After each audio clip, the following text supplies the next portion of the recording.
नमस्कार, आपका स्वागत है हमारे इस कार्यक्रम जिसका नाम है बॉलीवुड एक सदी का सफ़र। दोस्तों, इस कार्यक्रम की पिछली कड़ी में हमने देखा कि 1919 तक किस प्रकार भारत का साइलेंट सिनेमा अपने आरंभिक दौर में विकसित हो रहा था। लेकिन अब वो वक्त आ गया था जब फिल्म मेकिंग अपने प्रोफेशनल दौर में कदम रखने वाली थी। 1920 के दशक में कई नई कंपनियां आई और एक दूसरे से आगे बढ़ने की होड़ में नए नए प्रयोग करने लगी। तो दोस्तों, 1920 के दशक का भारतीय साइलेंट सिनेमा कैसा था, आइए देखते हैं आज की इस कड़ी में, जिसका नाम है बॉलीवुड एक सदी का सफर।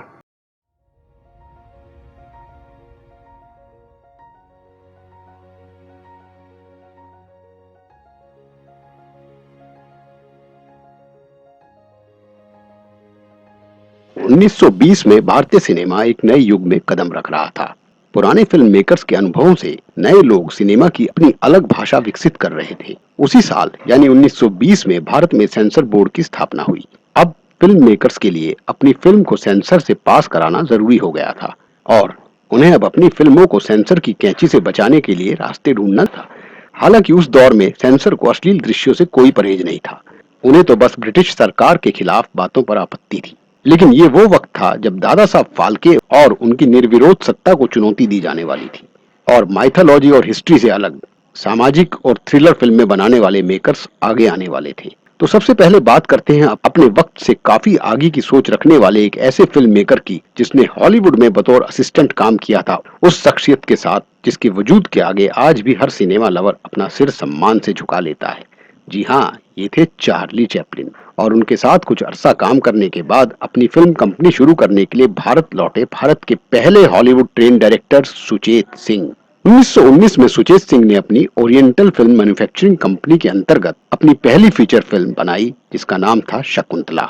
ये फिल्म कालिदास के नाटक पर आधारित थी। इसके लिए उन्होंने एक अमेरिकी अभिनेत्री डोरोथी किंगडम को लीड रोल के लिए चुना। इसके अलावा सुचेत सिंह ने उसी साल तिलक की अंतिम यात्रा को भी फिल्माया था। लेकिन ठीक उसी वक्त पाटनकर फ्रेंड्स एंड कंपनी ने भी शकुंतला नाम से फिल्म बनानी शुरू कर दी। शायद वो सुचेत सिंह की पब्लिसिटी को कैश करना चाहते थे, जिसमें वो कामयाब भी हो गए। उन्होंने सुचेत सिंह की विदेशी अभिनेत्री पर निशाना साधते हुए अपने विज्ञापनों में कहा कि हमारी फिल्म पूरी तरह से भारतीय है।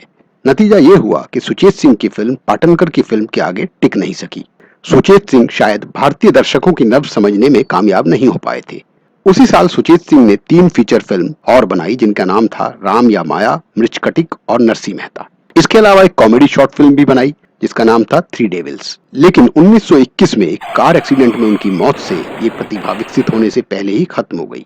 लेकिन कड़वा सच तो ये है कि शो बिजनेस की दुनिया कभी वीरान नहीं होती। 1920 में आई पहली फिल्म जिसे सेंसर द्वारा एडल्ट सर्टिफिकेट दिया गया था वो थी एक American film the damaged goods.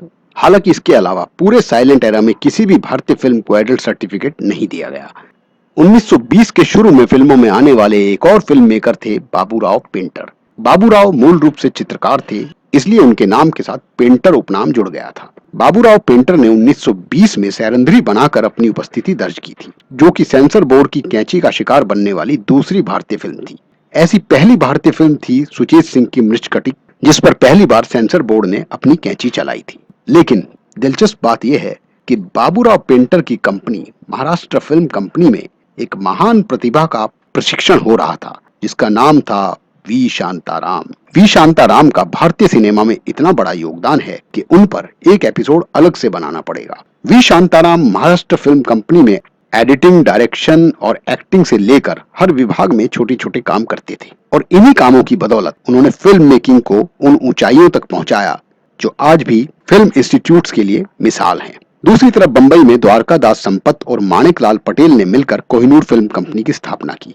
ये वही कंपनी थी जिसका जिक्र हम अपनी पिछली कड़ी में भी कर चुके हैं। तो अब वो वक्त आ चुका था जब फिल्म कंपनियां महज मनोरंजन से ऊपर उठकर सिनेमा को कथा प्रधान मीडिया के तौर पर समझने लगी थी और पौराणिक विषयों में अब सामाजिक चेतना का ख्याल भी रखा जाने लगा था। मसलन कोहिनूर फिल्म कंपनी ने 1921 में भक्त विदुर नामक फिल्म बनाई जिसमें माइथोलॉजी की आड़ में देशभक्ति का संदेश देने की कोशिश की गई थी, क्योंकि इसमें नायक को महात्मा गांधी जैसा दिखाया गया था। नतीजा ये हुआ कि फिल्म कुछ जगहों पर बैन कर दी गई। उधर कलकत्ता में 1921 में धीरेन गांगुली, जिन्हें प्यार से डीजी भी कहा जाता था, उन्होंने अपने banner Indo British film company के अंतर्गत फिल्म इंग्लैंड रिटर्न बनाई जो अंग्रेजियत में डूबे भारतीय युवाओं पर करारा व्यंग्य थी। वैसे तो एक कॉमेडी फिल्म थी, लेकिन ये अपने दौर के समाज को आईना दिखाने वाली महान फिल्मों का पहला कदम थी। दूसरी तरफ मादन थिएटर्स ने अब इटालियन टेक्नीशियनों की टीम के साथ ध्रुव चरित्र बनाई, जिसके लेखक थे पंडित तुलसीदत्त शैदा, और इसमें महान नाटककार आगाह कश्मीरी ने भी भूमिका निभाई थी। क्योंकि मादन थिएटर्स फिल्म निर्माण के अलावा नाटकों का मंचन भी करता था, इसलिए पंडित तुलसीदत्त शैदा और आगाह कश्मीरी उनके स्थायी लेखक थे। इसके अलावा 1921 में ही मादन ने शिवरात्रि फिल्म बनाई, जिसके निर्देशक एक इटालियन कैमरामैन सी लेग्रांड थे। 1921 में ही कलकत्ता की अरोड़ा फिल्म कंपनी ने डाकू रत्नाकर बनाकर फिल्म निर्माण में अपना कदम रखा। वैसे दिलचस्प बात यह है कि आज जब ये तमाम साइलेंट फिल्म कंपनियां इतिहास बन चुकी हैं, अरोड़ा फिल्म कंपनी आज भी अपने अस्तित्व में है। दूसरी तरफ साउथ इंडिया में मादन थिएटर के संरक्षण में बनी फिल्म वलीज वेडिंग, और उसी साल आर.एस. प्रकाश नायडू ने star of the east film company शुरू करके अपनी पहली फिल्म भीष्म प्रतिज्ञा का निर्माण और निर्देशन किया। उधर बंबई में 1922 में एक नए फिल्म मेकर ने अपनी शुरुआत की, जिनका नाम था अर्दिशीर ईरानी, जो 1931 में भारत की पहली बोलती फिल्म आलम आरा बनाकर एक इतिहास रचने वाले थे।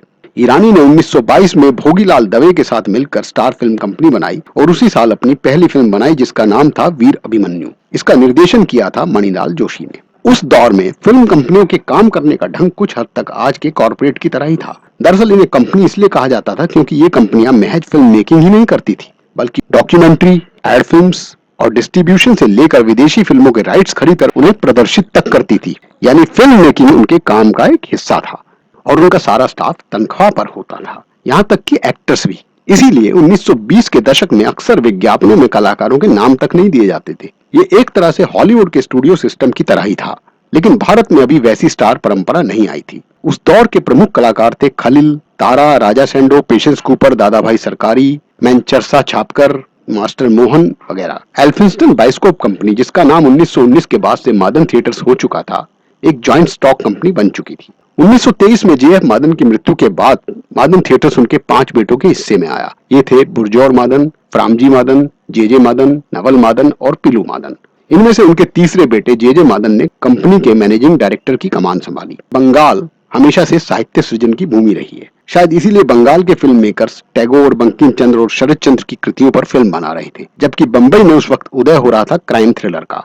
1924 में कोहिनूर फिल्म कंपनी ने भारत की पहली क्राइम थ्रिलर काला नाग बनाकर कामयाबी के झंडे गाड़ दिए, और 1925 में आई भारत की पहली रियलिस्टिक फिल्म सावकारी पाश या इंडियन शाइलॉक, जिसे बनाया था बाबूराव पेंटर ने, जिसमें सूद के बोझ तले दबे भारतीय किसान की व्यथा को दर्शाया गया था, और ये भूमिका निभाई थी वी शांताराम ने।